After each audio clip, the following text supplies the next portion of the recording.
Welcome to another Liquid Bullet Productionz. With us today is Mr. Universe, Mr. Chris Jones. Chris, could you just start with what you was doing in the lockdown?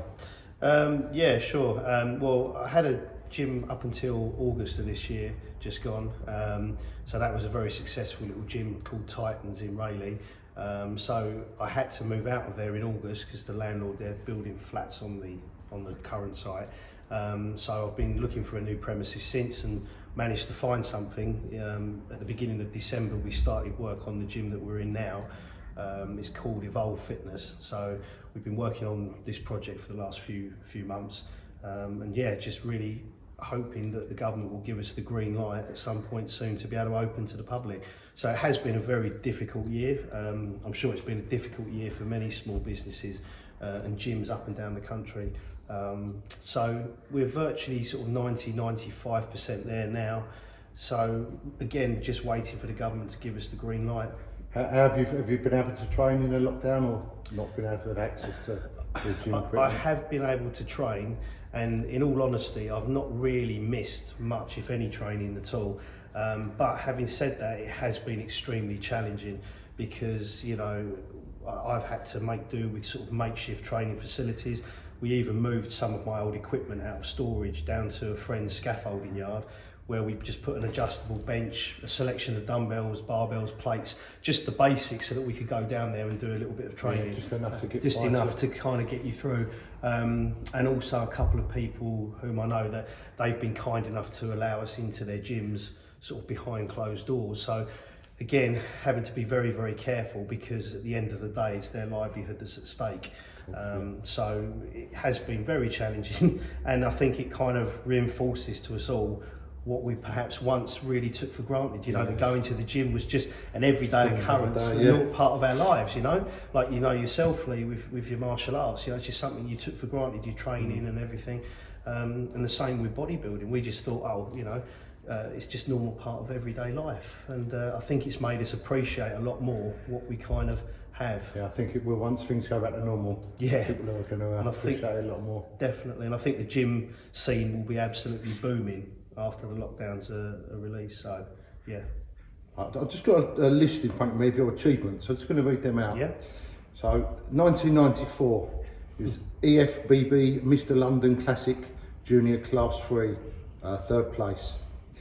1999, All Countries Open Novice, 1st place. 2007, NPA Mike Williams Classic Middleweight Overall Winner. 2007 MPA British Middleweight and Overall Winner. 2011 UK BFF London and South East Under 80 Kilo and Overall Winner. 2011 UK BFF Under 80 Kilos British Champion. 2012 IFBFF Amateur Arnold Classic Middleweight 3rd place. 2013 UK BFF British Finals Under 90 Kilos 4th place. 2014 UK BFF British Finals Under 90 Kilos 4th place. 2015 UK BFF British Finals under 90 kilos, 3rd place. This list goes on for It quite does, a bit, doesn't it? and it spans about 3 decades. Yeah. 2015, IFBB Amateur Olympia, under 90 kilos, 3rd place. 2016, UKBFF British Finals, under 90 kilos, 4th place. 2017, PCA British Finals, Class 3, 4th place. 2017, NABA Mr Universe Class 3, 2nd place. 2018, NABA World Champions, 2nd place. 2018, NABA Mr Universe Class 3 winner. So just looking at your achievements there, Chris, I can see you're slowly going up in weight, and your achievements like basically getting better and better as you go. So do you just want to run us through sort of your lead to that?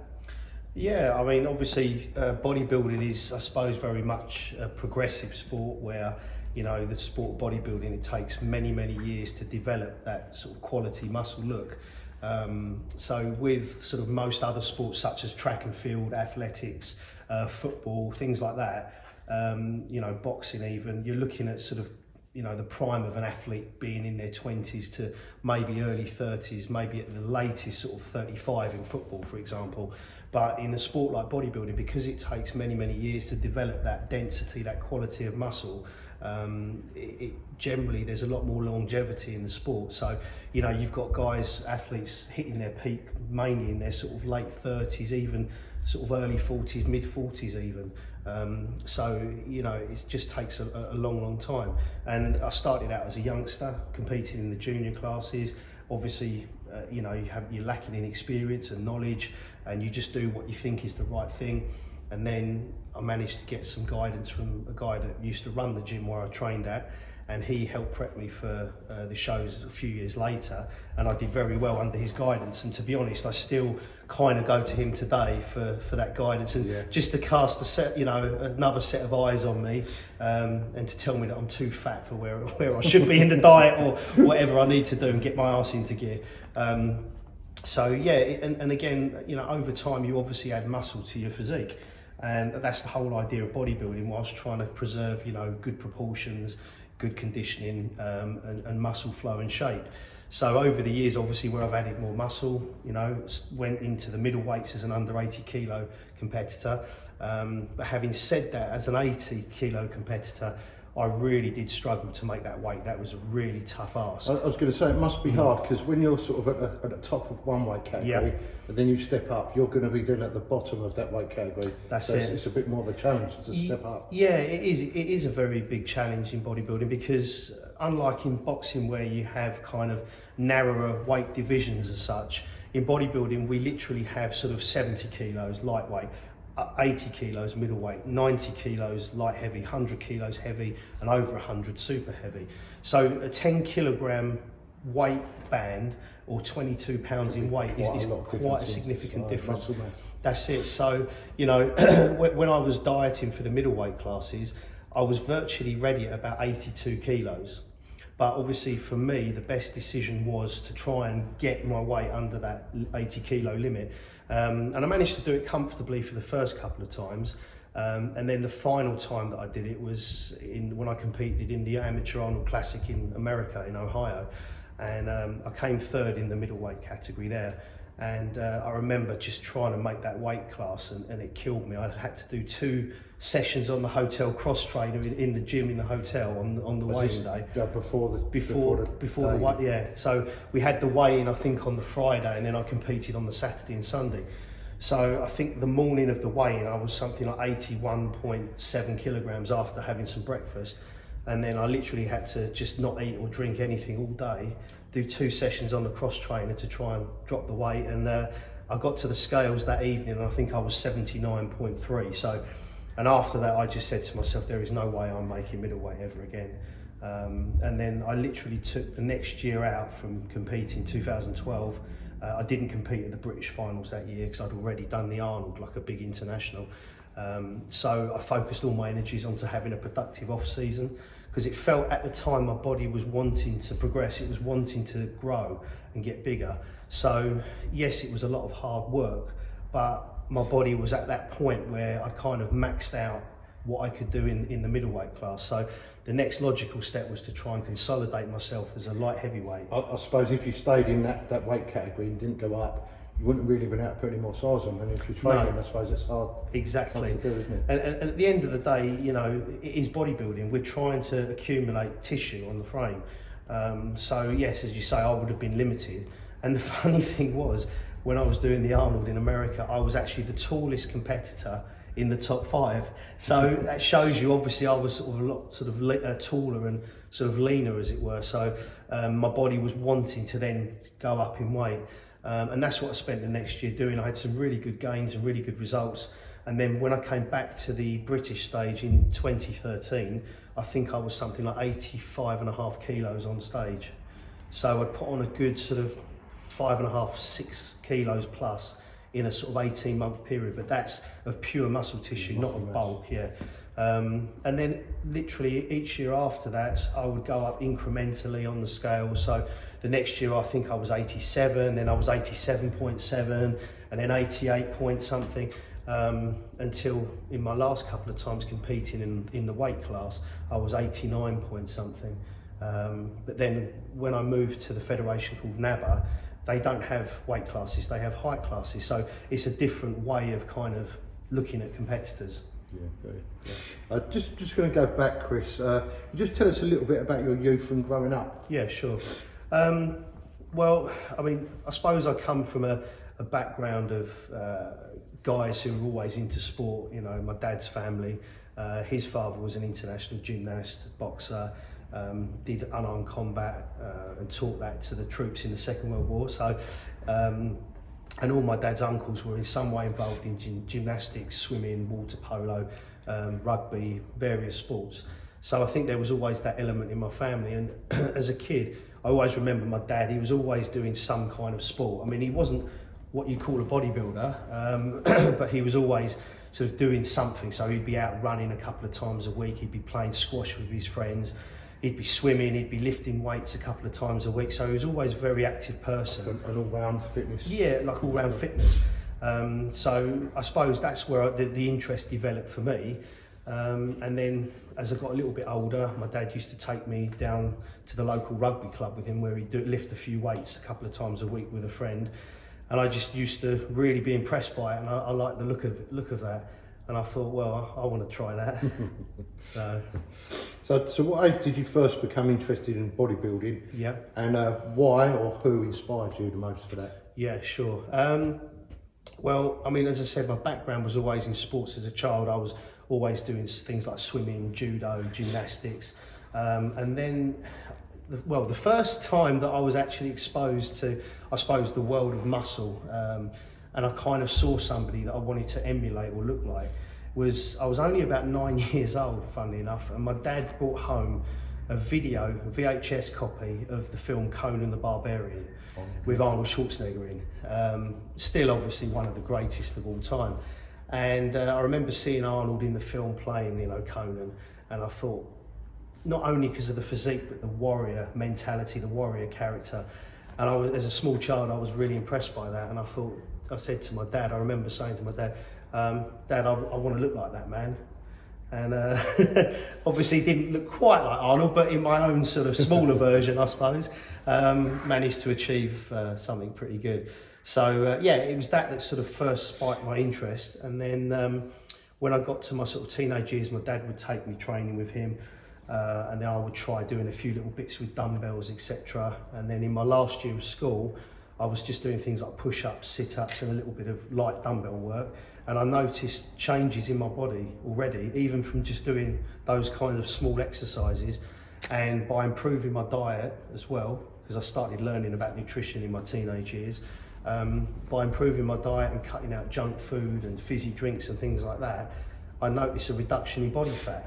And I thought, wow, this is good. I've got control over the way that I look. And I kind of didn't realise how much control that you've got as a human being in terms of how you can look and feel, in terms of your wellness, your fitness, and your overall body image. So that for me as a kid was very empowering. And in that respect, I kind of knew that I was maybe a little bit different from most of the other kids. They were all off playing football or what have you, and yeah, that's fine, that's great, you know, being active, but I wanted something that was a little bit more personal, because with team sports, you know, you have to kind of share the glory. Yeah, and fit in with everybody Fit in with everyone else. And I kind of was not a loner, but I kind of was on my own a little bit and wanted to do my own thing, and I suppose I'm still a bit like that now.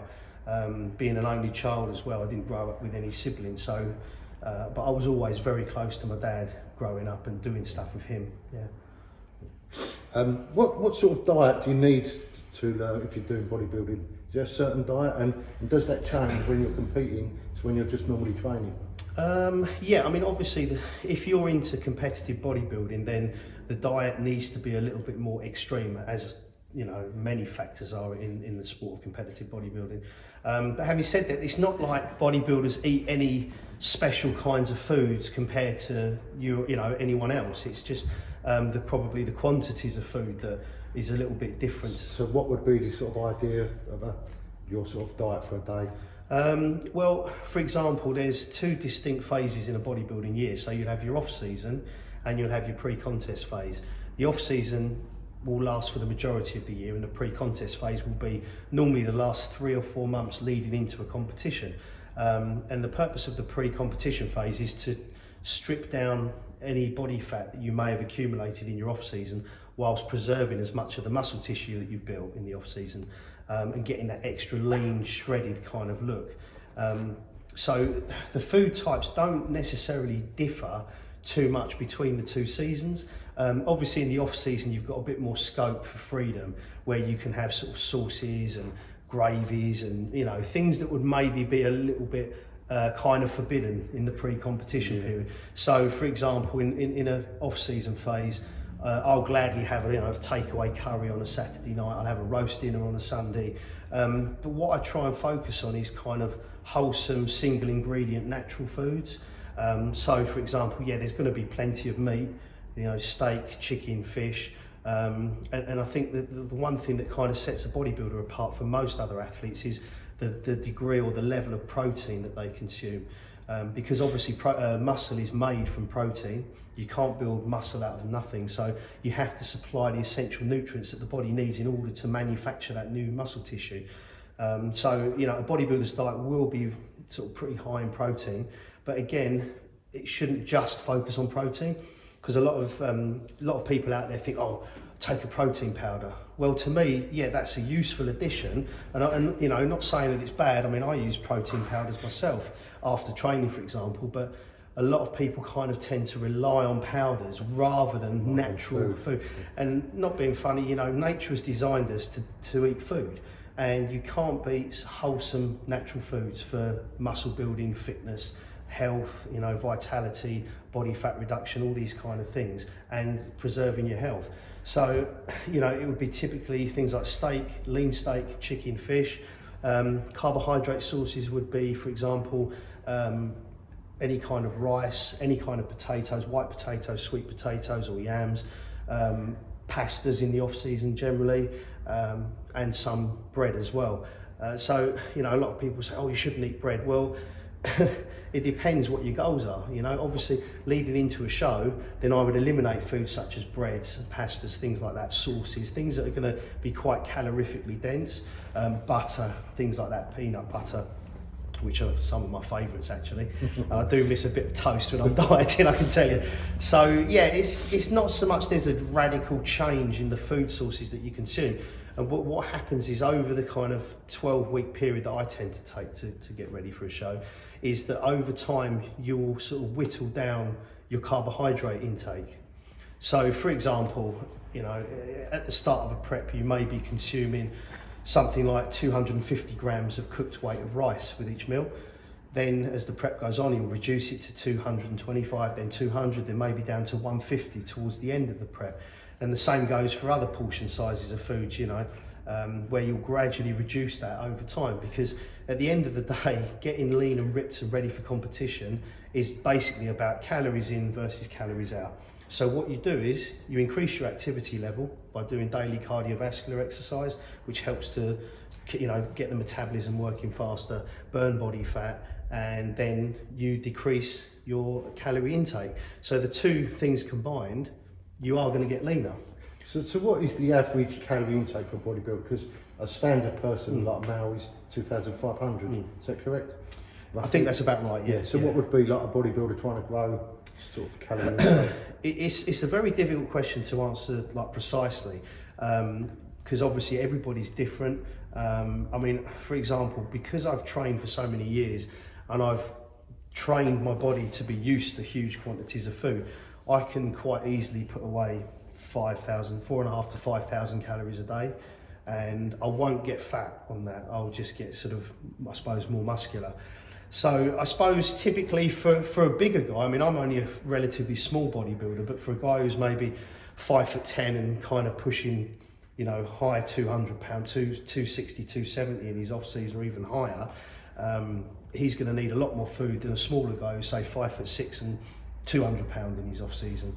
I mean, I know a guy who sort of came to me about 10 years ago to start off in his bodybuilding journey, and he's now an IFBB pro, Samson Doda, and he's currently 310 pounds in his off season with abs, and and the amount of food that he has to consume is obviously huge.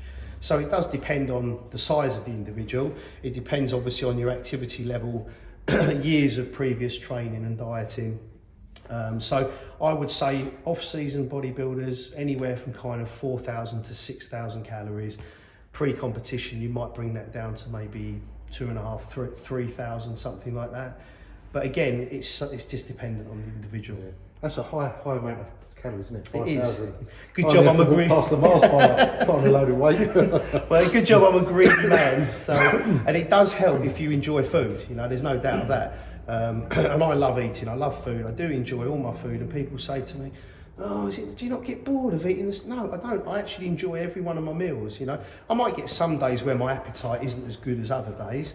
But I love having steak, I love having eggs, I love having porridge, I enjoy having, you know, chicken in a nice sauce with rice that I've made myself and vegetables. That I enjoy food. Yeah, of course, you know, I like having a treat like a curry or a Sunday roast or a burger every now and again. But I do actually enjoy food, and I think that's a big plus when you're a bodybuilder, because you have to eat to grow. You can't be afraid of eating.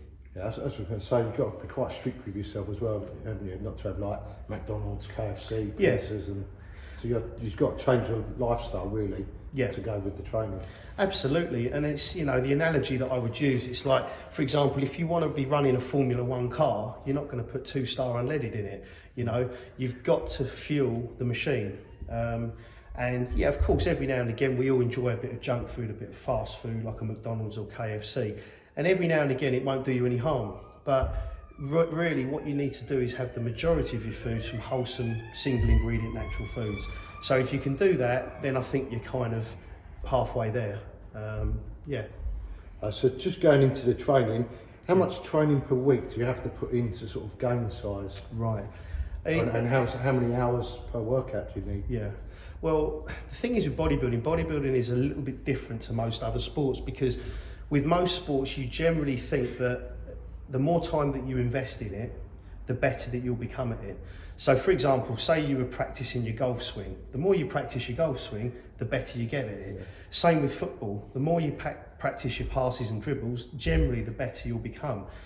But with bodybuilding, it's about trying to elicit what's called an adaptive response from the body from your training. So, for example, your goal when you walk in a gym, such as this, is you'll have a sequence of exercises that you perform. Now, what you're trying to do is basically signal to the body to say, whoa, this guy's hurt us today. We don't like this stress that we've just experienced. So what we're going to do is we're going to build back bigger and stronger, just in case this guy tries to harm us again. So it's like a survival mechanism in the body. So the human body is an incredible organism. It will adapt to whatever stress you place upon it. So for example, when you go in the sun, yeah, you might get sunburnt, but the body's response is to try and build up melanin in the skin to give you protection against the sun. If you work with your hands, you get calluses on your hands, that's to protect your skin on the hands. So likewise with the body, if you stress a muscle, which is what you do in the gym, the body's response is to try and build that muscle back bigger and stronger, provided it has obviously all the correct nutrients to grow back stronger, and also the necessary rest and recovery before you do it again. So yeah, that's what you're trying to achieve in bodybuilding. So in terms of the amount of time that you don't need perhaps as long as a lot of people might think. So for example, a conventional bodybuilding split would split up the body into the various parts such as legs, back, chest, shoulders, arms. And then what you'll do is you'll generally train one particular part on one day. So normally you would train, I would say, most competitive bodybuilders probably train between 4 and 6 times a week. For me personally, I always found that the most effective was about 5 days a week. And depending on the body part, I mean, something like legs or back, because they're generally a much bigger body part than the others, they generally require a little bit more attention and a bit more work, and different exercises to hit all parts of those muscles. So generally speaking, you're looking at five sessions a week, maybe lasting anywhere from an hour to tops an hour and a half, which is not, in a lot of people's eyes, to become an elite athlete in a sport, that's not a lot of training. But again, as I said earlier, it's not about how much work you do, it's the kind of work you do and the amount of effort that you put forth into the work that you do. So for example, you could have a guy in a gym doing 20 sets of curls for his arms, but if he doesn't train hard and he doesn't get anywhere near muscular failure during those sets, he's not going to elicit an adaptive response from the body. But if you get a guy coming in here and doing maybe 2 sets, 3 sets of all-out effort curls on his biceps, he's going to get more growth than the guy that did 20 odd sets. So again, it's about working smart and learning to adjust your training over time, the volume of your training, how many sets you do, how many days a week. And there are other times when, you know, your body might be telling you it needs more rest, so rest. And obviously when you move into the pre-competition phase, that's when generally the cardiovascular training to try and burn body fat, that will increase. So typically in a pre-competition phase, I would be doing say half an hour of CV work every morning before breakfast for say 6 days a week, plus the 5 actual training sessions a week, plus 6 or 7 meals a day. So it is a complete lifestyle where everything is geared towards fueling the body, getting the body into that competition shape and maximising performance in the gym. Yeah. I saw an interview with Arnold Schwarzenegger, I think it was in his motivational speech, like in his last few years. He said he used to train in the gym 6 hours a day. Now to me, I thought, 6 hours, that is... But do you think that was like, he didn't really elaborate on it, but do you think that was like 2 or 3 different sessions throughout a day, or he's just exaggerating? No, to be honest, I don't think Arnold he exaggerated at all. You know, there's 2 kind of schools of thought on this sort of training philosophy. And I do know from reading stuff about Arnold and seeing documentaries, etc., that he did put in a lot of training for his competition days. So for example, he would probably train each body part between 2 and 3 times per week. He would often train 6 days per week, but what he would do is he'd come to the gym in the morning and do the larger body part, like legs or back or chest or something. He'd probably do 2.5 hours plus of training for that particular body part, maybe 30 sets for chest plus 30 odd sets for legs. Then quite often I think he'd go down the beach and relax in the afternoon, have some lunch, very nice lifestyle if you can get it on Venice Beach, California. And then he would come back to the gym in the afternoon or the evening and do like another body part, which would probably take about an hour and a half, 2 hours again. So no, I mean, I don't think Arnold would exaggerate at all. And he said, why, you know, he used to say, why wouldn't I love this. And yeah, if it's a passion of yours and you love training, you are more inclined to want to do more. But sometimes there's a very fine line between doing enough and the right amount to get the most from your training, and then crossing over that line and doing a bit too much so that it erodes your recovery abilities and your ability to come back to training. You know, a lot of people are scared of overtraining, but I don't think that that's a really real phenomenon unless you are a really hard training athlete who's competing, for example. You know, most people don't train hard enough to consider themselves overtraining. You know, if you're overtraining, you know about it because you can't do anything in the gym. You just feel like crap.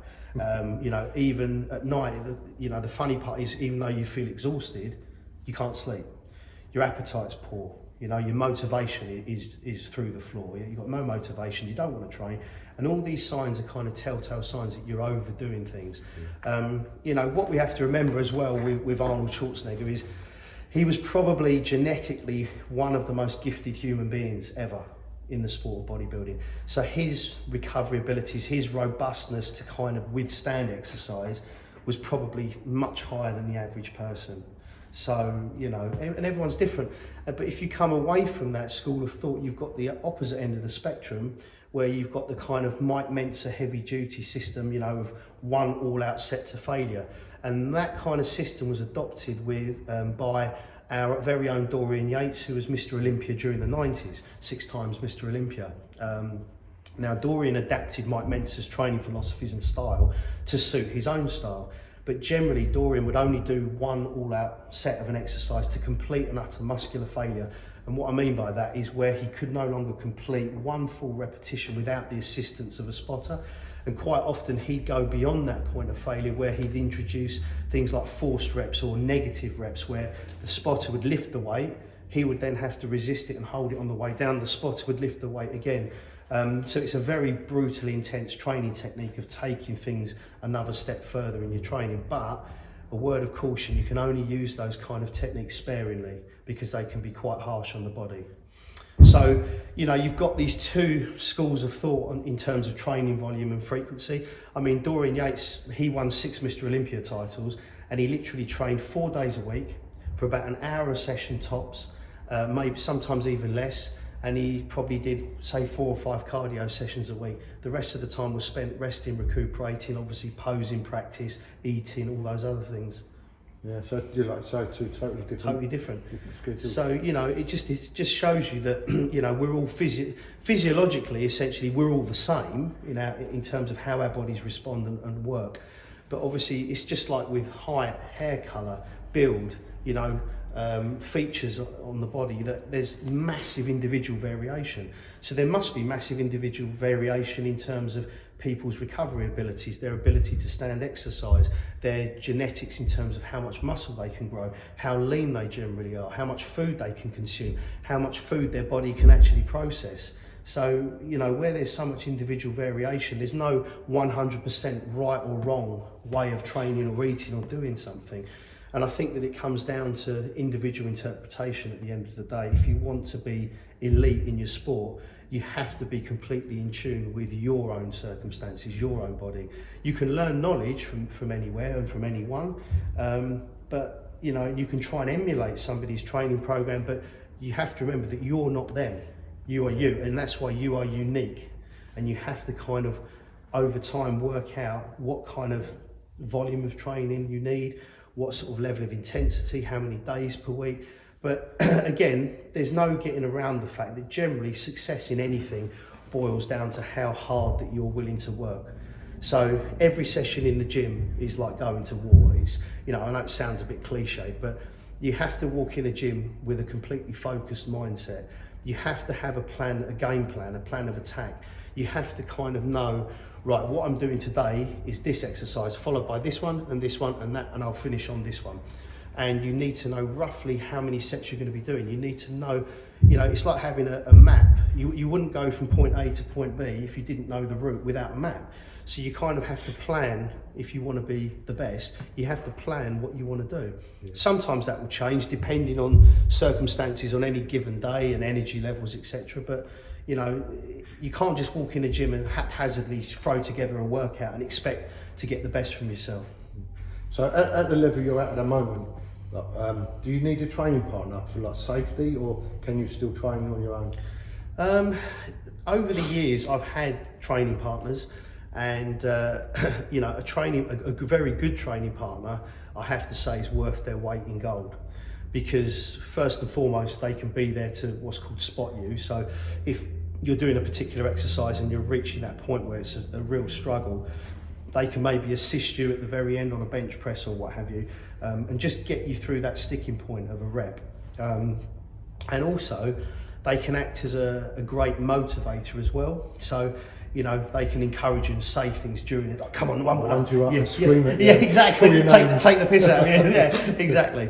And also it kind of gives a good gauge of timing of rest intervals, because say you do your set, when you finish your training partner, he does his set, and then back to your set. So it kind of almost gives like a nice flow or rhythm to a workout.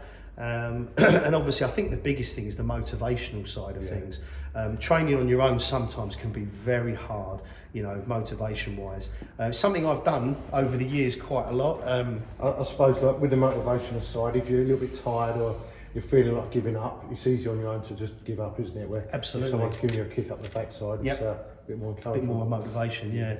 So I think, you know, a good training partner is definitely worth their weight in gold, but not necessarily essential for you to make progress, because ultimately the buck stops with you as an individual. You know, a training partner can shout and holler and bully you through a set and make you try and do a few more, but unless you really want it yourself, you're not going to do it. So it really does come down to you.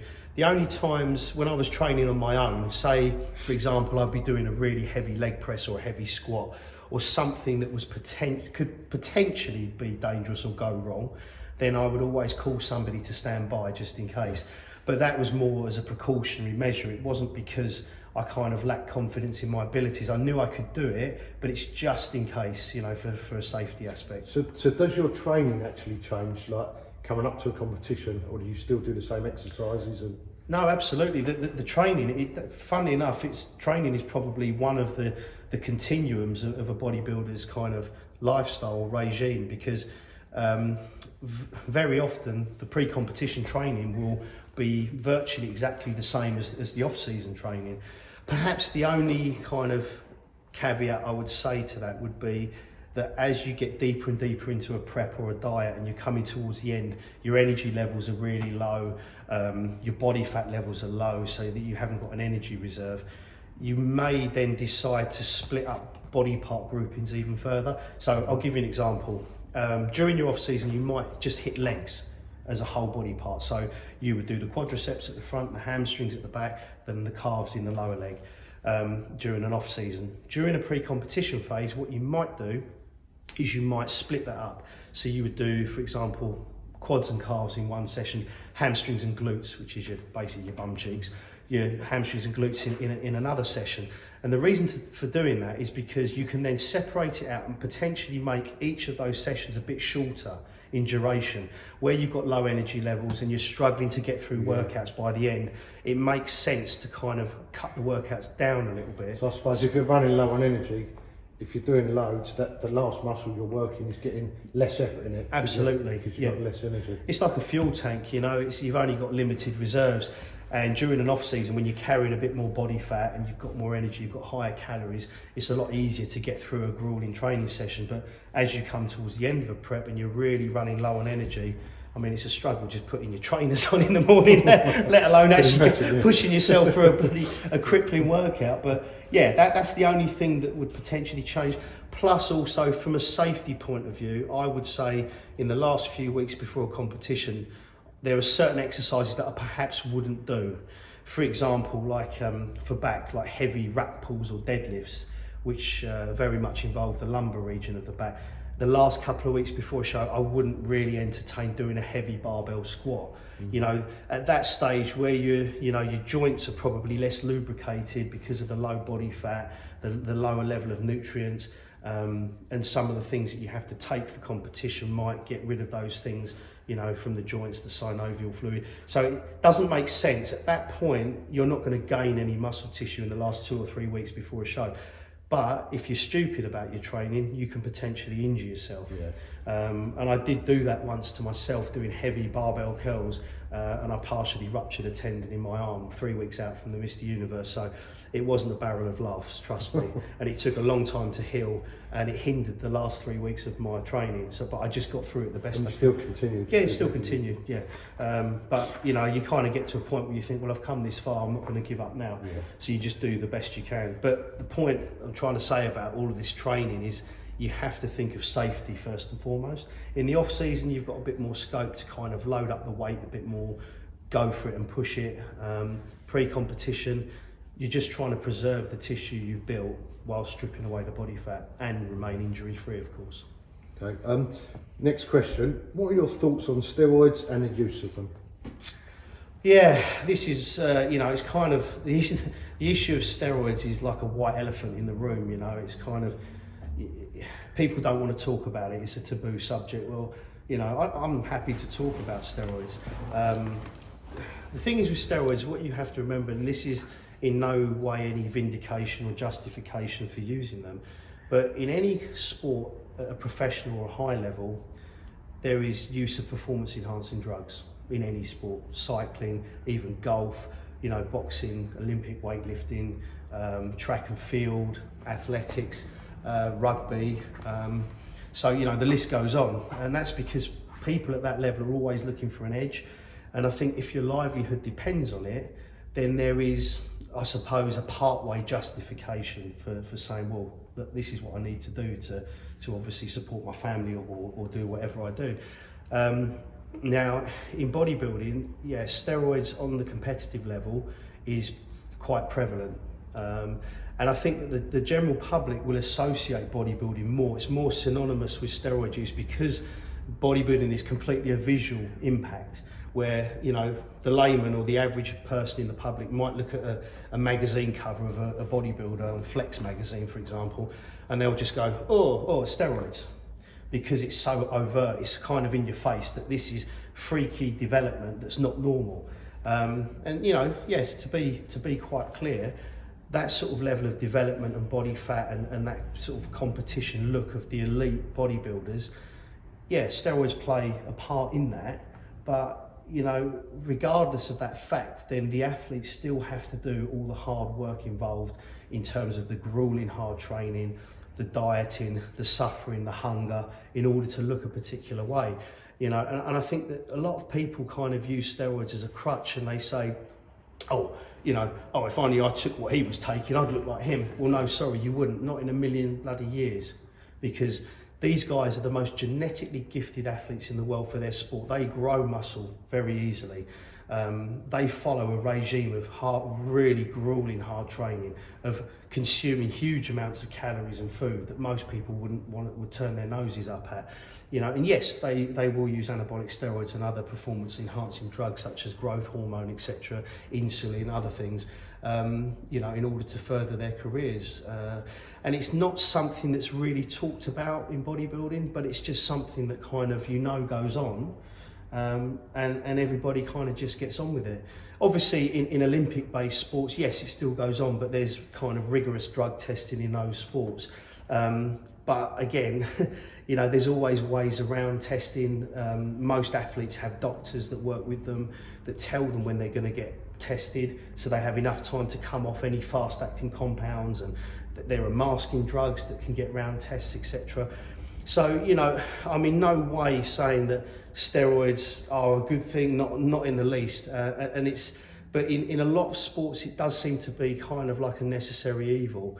But having said that, even if you took all performance enhancing drugs out of sports at the elite level, the best in the world would still be the best in the world, even without steroids. So am I right in saying, so a lot of people get the impression that steroids are just going to make you big, but ideally it's the recovery they do, isn't it? It's not actually the size they put on, it's the recovery of... Yeah, the way that steroids work is, when you, for example, when you consume protein, like meats, eggs, dairy, protein powders, etc., they're based on the compound nitrogen.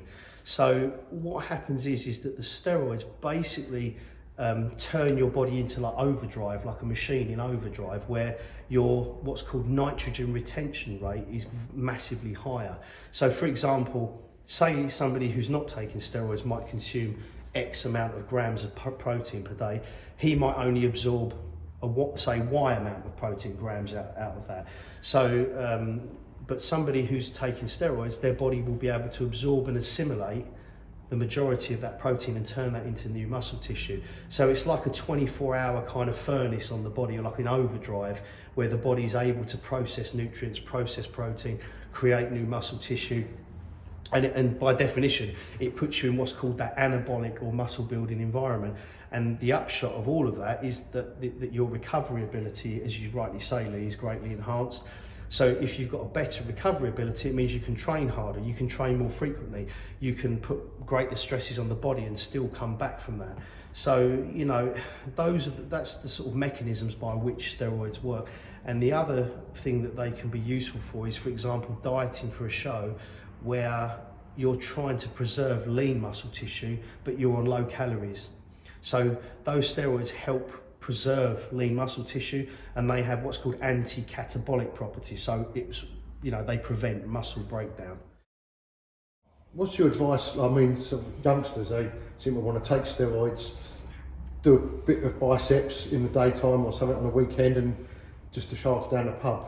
So they're not really a bodybuilder, they just want, going down that path to look good. What's your thoughts on that? Stay well clear of steroids, don't even entertain it. With steroids, as I've mentioned earlier, it's generally most prevalent in sports at the highest levels. Now, if you're chosen profession or livelihood, and the sport that you're competing in depends on you using that to get the edge, then I'm not saying that that's right or that it's morally correct or ethical, but in a world that demands the best, and people want to see records broken, they want to see 9.5 seconds 100 meters, they want to see people throwing the javelin over 100 meters or whatever, they want to see freakish 300-pound bodybuilders on stage. Well, if that's what it takes and that's what you've chosen to do, then that's down to you. But as far as sort of youngsters and kids are concerned, in terms of recreational lifting or just wanting to look good for Ibiza and what have you, not that we can go anywhere at the moment, but in an ideal world, then just don't even think about it, forget about it. There have been some unbelievable competitors in my classes. I suppose the most notable for me would be a guy called Ricardo Correa, who's now an IFBB pro bodybuilder. He was dominating the light heavies sort of several years ago, and another guy who's 4 times British champion, Dean Lesiak, another guy, Tony Bailey, who's British champion like myself as well. So we were always in the mix for those top slots, at the nationals.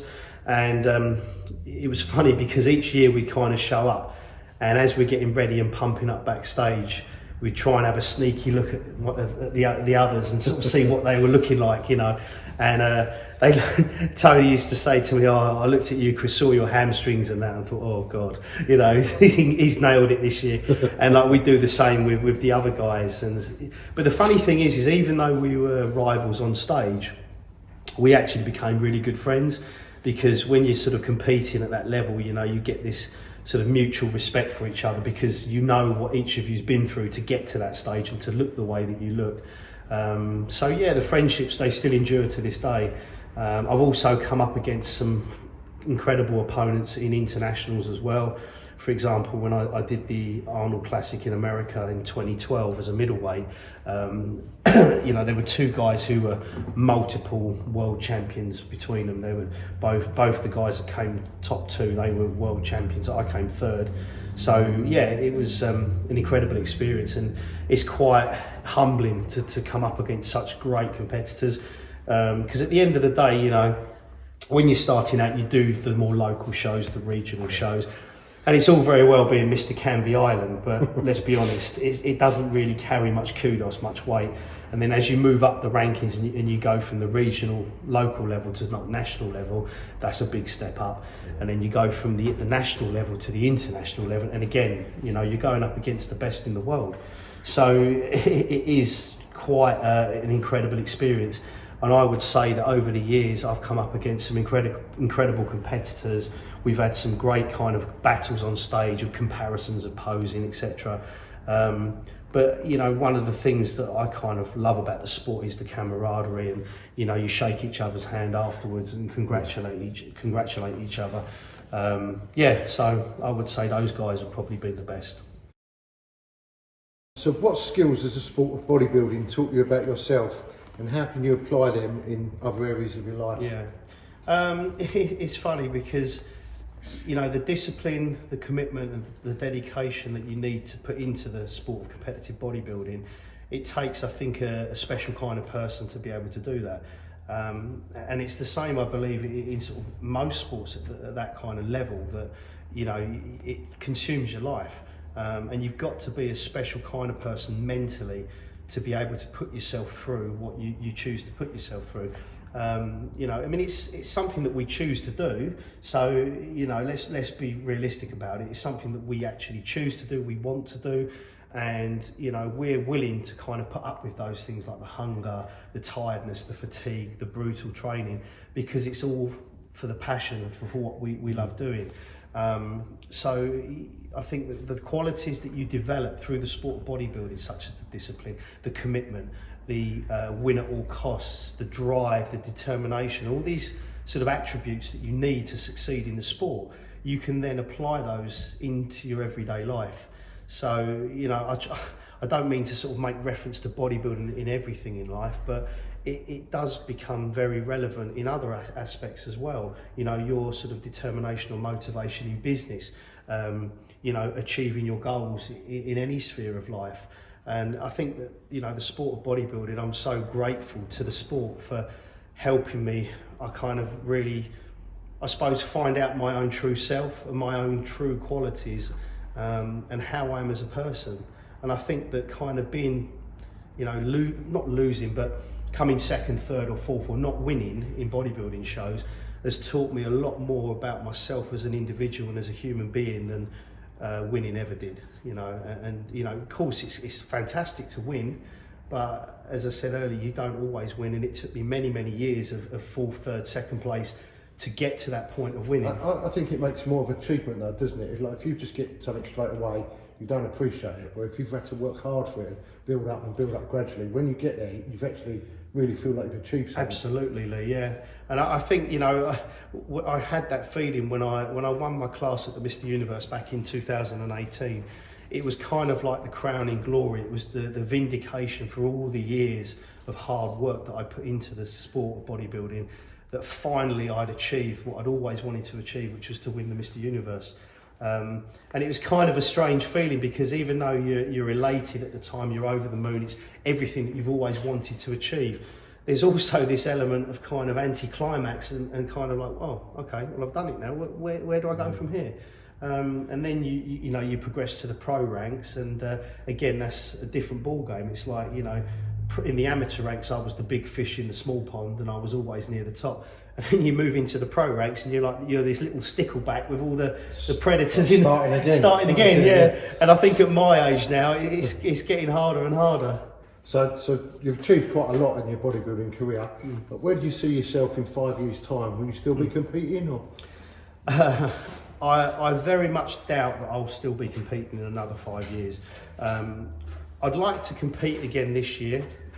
Obviously last year was a write-off for competitive sports in every sport, I think, for most people, because of this COVID. But obviously this year, hopefully when restrictions maybe start to lift, I definitely would like to do one last show, because I still feel there's a little bit more left that I want to do and achieve. But in terms of it in the long term, like 4 or 5 years from now, I'll still be training hard every day. I'll still be keeping in great shape and trying to eat healthily and do everything that I've always done, but just won't be putting on those tiny little pants again. Well, maybe on the weekend. So yeah, and I'd like to, I think in 4 or 5 years' time, obviously, I'd like to be in a position where the Evolve Fitness Gym is really sort of established and consolidated. I'd like to pursue my personal training further. I'd like to pursue coaching and helping others to either get into competition shape or achieve their fitness goals. You know, and I think as cheesy as it sounds, I've over the years got a lot from the sport of bodybuilding and learnt a lot from the sport of bodybuilding.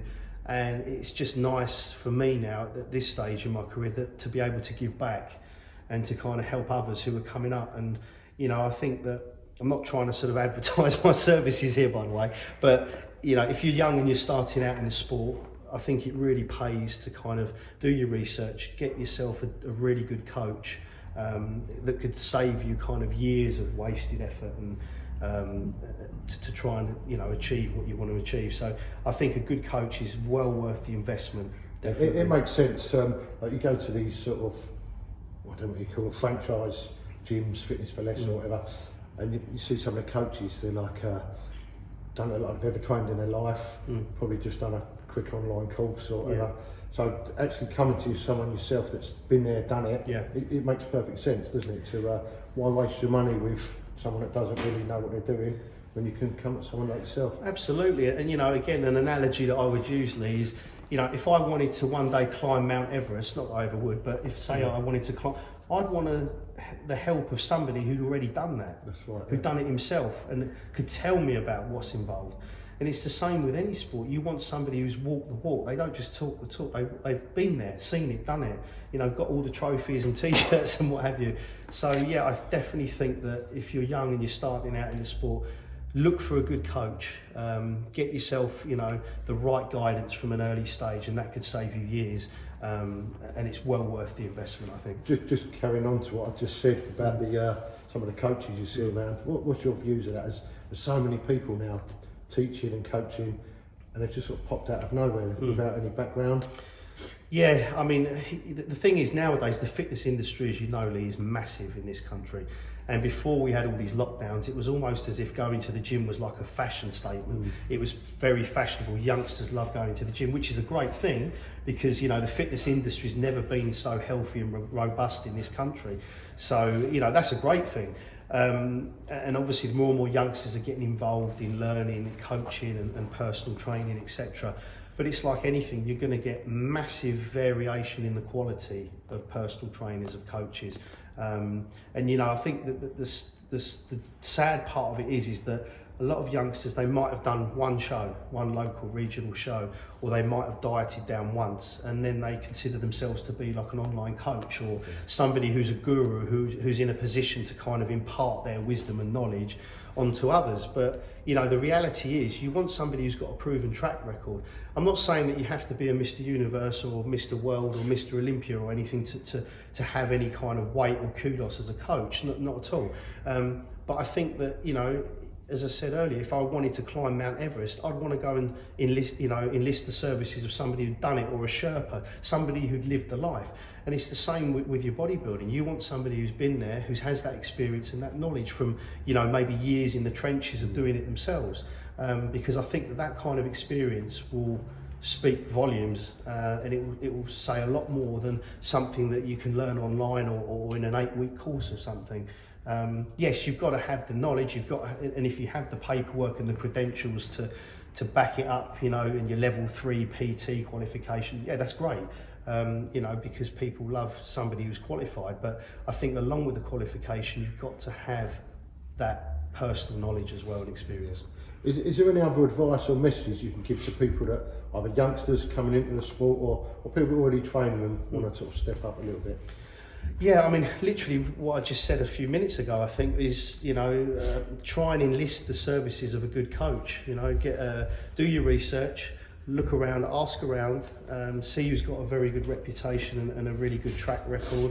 But I think with a coach, it's got to be somebody who you get on with to a certain degree.